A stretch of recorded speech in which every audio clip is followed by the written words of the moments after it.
All right, so to begin today, we're just going to start PLCs with reviewing our random math grouping that we went over last time. And to start, we're going to practice some randomized grouping. When you walked in today, I gave you a playing card. And I want you to look at your card. And then when I say go, you are going to find the partner that has the same suit as you. And you're going to sit next to them, and I'm going to be somebody's partner as well. So when I say go, you may find your partner. Ready, go. Who has spades? Spades. So you're gonna work together. So you choose, and then I'll walk to you. Perfect. Alrighty. So now that we have our partners, these are gonna be your partners throughout this little review today. I want you to think about how did you feel sitting somewhere new and maybe with somebody different today. Usually when we go to PLCs, we sit in the same spot every time. We become accustomed to it, and we usually are just talking all together.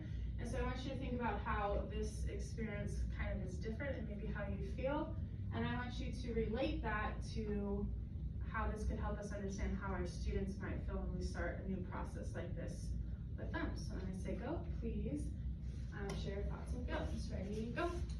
How do you feel? I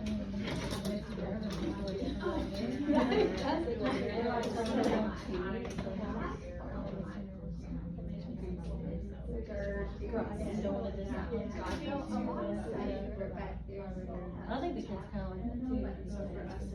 If there was one, depending on who the person is, or people or other people also want to make sure they get it done for the person. Both of them.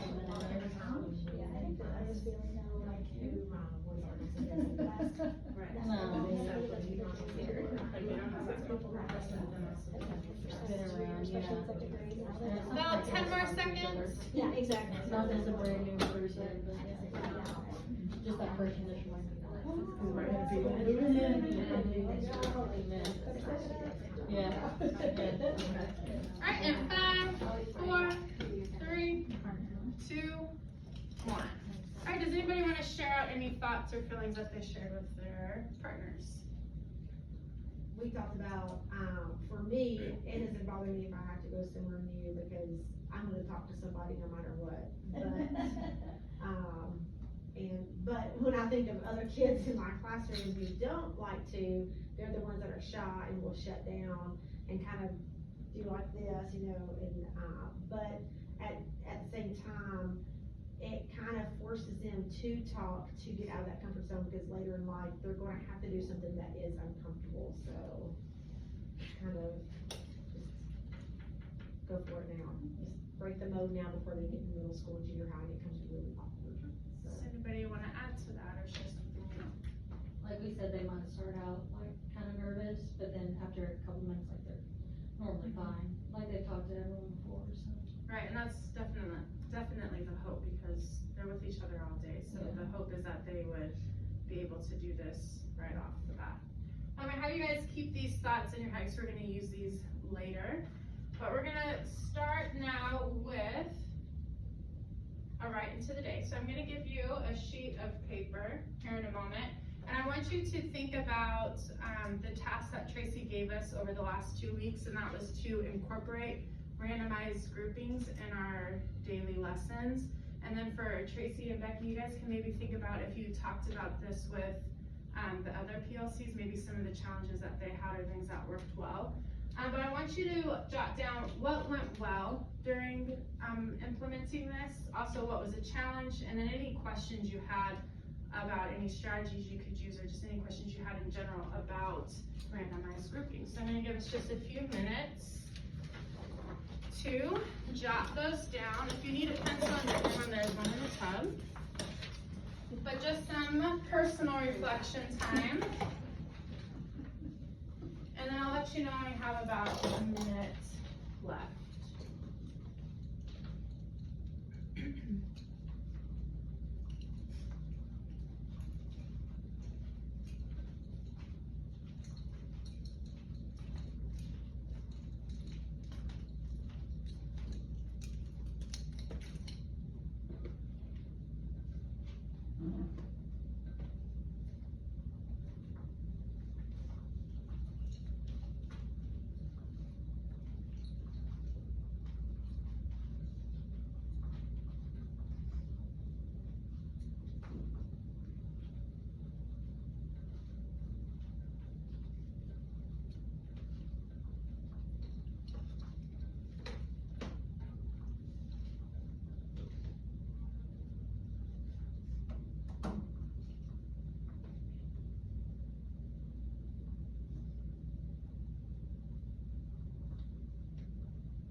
a minute.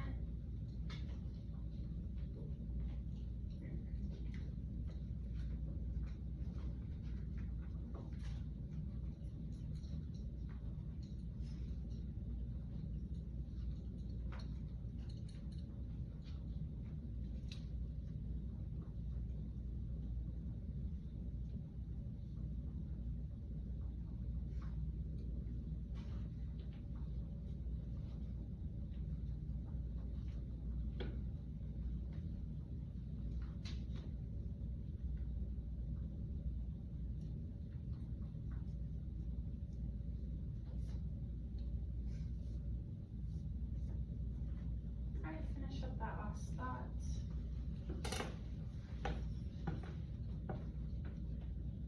Okay, we are going to share this, but we're gonna wait a few more slides to do that.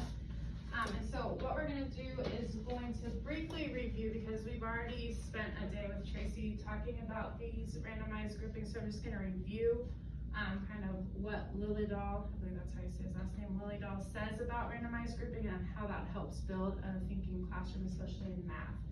And so the goal is for us as teachers to step back and allow students to do more of the thinking on their own and with each other than us directly telling them. And so Lillidahl has us use these randomized grouping to help promote that. And so one of the first reasons is because it increases participation and equalization of student voices. So as we know, just like adults, students want to oftentimes go with the same people that they always want to be with, that they're familiar with. And that leads to students only being with those students, but also people kind of create different roles for one another. And as we see, some students are the ones that are gonna do all the work, while other students kind of sit back and copy or just do nothing. And so the goal is to make sure that everybody is doing their part and getting to think. And so by randomizing those groups, it tries to eliminate who is the boss in that kind of situation. It also reduces social hierarchies and cliques.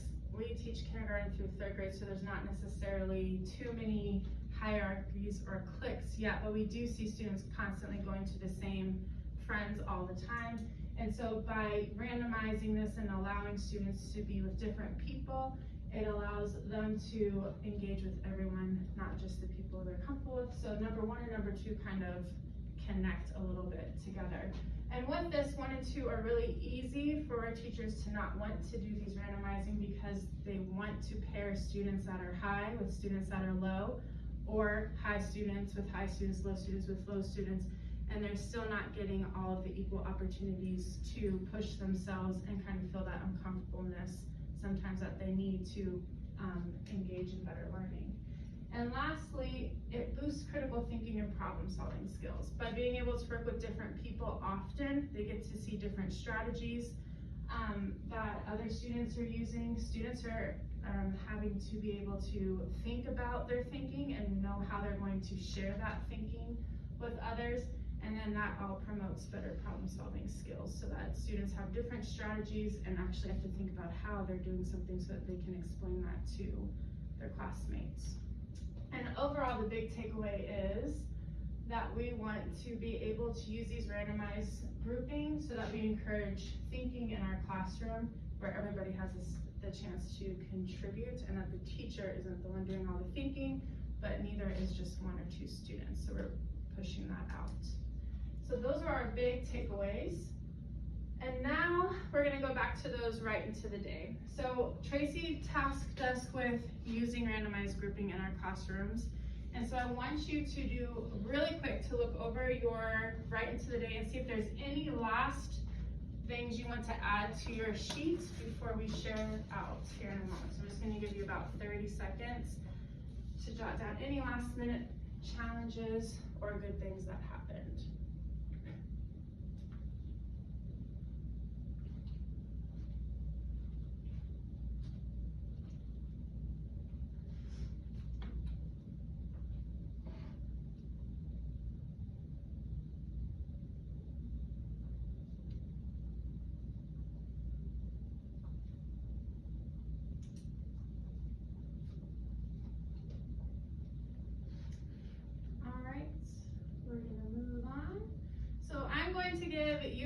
partner a little chart here with a marker.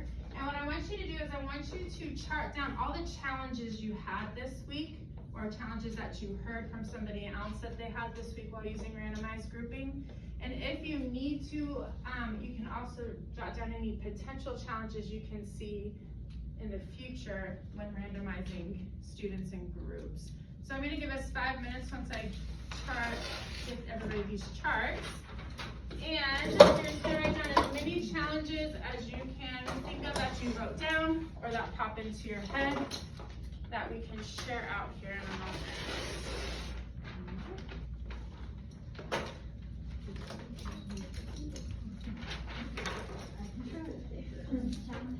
Just challenges right now that you had while randomizing students.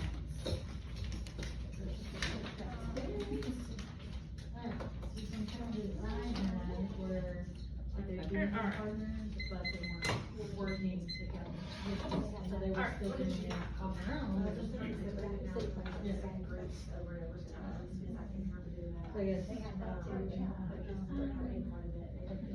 playing together was all, yeah. Working together to teach each other. And so that's also, now with the challenges. Right. Randomly putting together.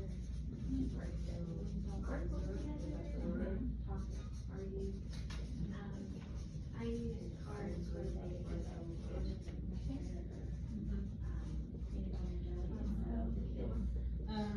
because the main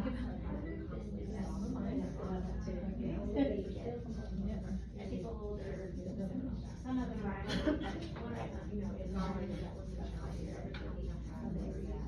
characters to talking, so it was almost like I had a big program that yeah. And, a little distressing with cards, until they get used to it, it'll not be a big deal. Your challenge is giving up. Extra challenge, because it is more like, And then, conversative more than actually did the working.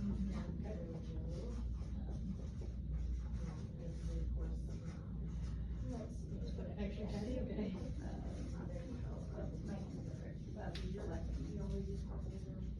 No. But I do, so.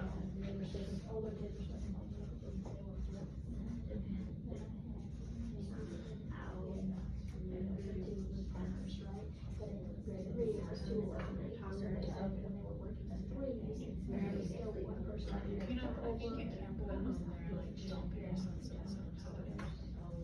I can show you that option. But yes, Too big. even if it like pairs to really high people, you don't want that happening all the time. Compared to the ones that even after they still did not talk, that they did not want to talk, so the opposite, the opposite talkers. Well, and then I don't know if some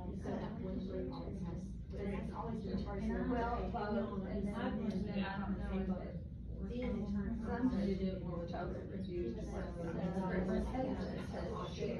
Yeah, even if it's just all the different, editions, things just to see how that goes. But this is just what I'm gonna. We've also found another educational challenge that, I mean, they have their about one student in each grade that just totally refuses to work in a group. You're paired with whoever does that. To be with us. Partnering up because one person's upset or both people are upset, and it's like now we're forcing them to Yeah. pair, forcing them to work together. Yes. Okay, about 1 more minute.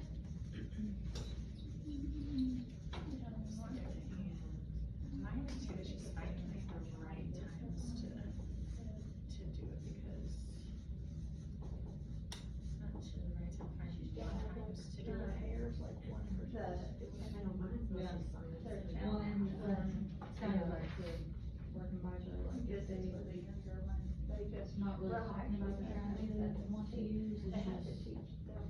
well, I said this, you said that, so what we're doing, we're our own thing. You know, talk back and forth with each other and share their ideas, so, Yeah, and just I try to get them to how to. read the problem together. What word is telling you you need to do this? It's not working right. Work in a group, so when I've been into some of the And they're also designed reaction and all that. they've actually just been working independently, and they didn't understand how to plug through the math problems together. They just gave each other the answer afterwards of the person that didn't know how to do it, but they didn't really. And then like I said, I was like, no, you just look They're so, Yeah. I go to the spot, I go to the spot, trying to, for for me, just like, you know, Okay. all we can sit somewhere. Right. Cause I'm not, Sharing with the we're all, person. yeah, and like I've tried to. Alright, go ahead and finish that last conversation. Same. Alright, so much better than students. Let me get rid of this horrible. Yankees are not doing well at all. That's okay. Alright, so we're gonna share out some of these challenges. You don't have to share all of them, but we're gonna just jot down a few of these challenges that we've had so far. What's a good like to start? We found that both of us, they're working by each other, but not with each other. Okay.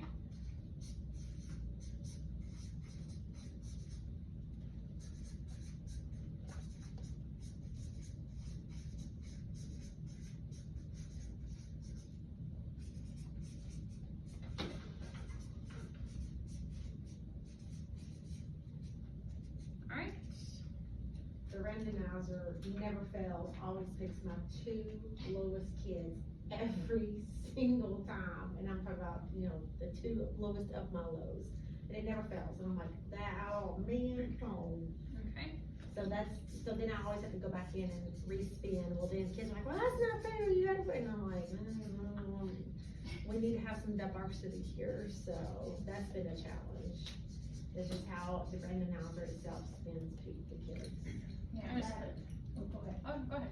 That was one of ours, is like giving up the control of selecting, you know, the teacher having to give up that control, and some of them didn't.